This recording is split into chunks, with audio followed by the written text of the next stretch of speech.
বিশ্বব্যাপী বাড়বে প্রবাসীদের মান, সোনার বাংলা হবে বিশ্বে খ্যাতিতে মহান।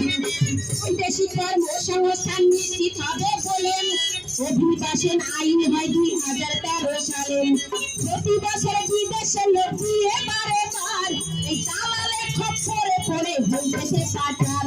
মানব পাচারে চোরা চালান প্রতিরোধ করবার আরো কঠোর আইন প্রণয়ন করছে সরকার।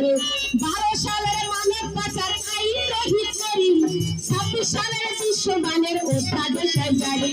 ইউরোপীয় ইউনিয়ন ব্যাংকের আর্থিক সহায়তায় বিশ্ব সেবা প্রত্যাশাদী প্রকল্পের আওতায় যাতে নিয়ম মেনে বিদেশ গিয়ে দেশের উন্নয়নে অবদান রাখতে পারে সকল প্রবাসীগণে।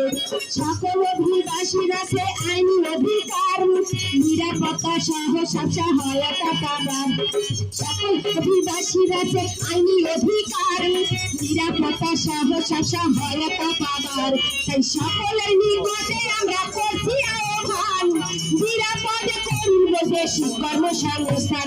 এই বিদেশ ফেরত অভিবাসীদের পাশে দাঁড়াই, পুনরেকত্রীকরণে সহায়তার হাত বাড়াই। কি হলো?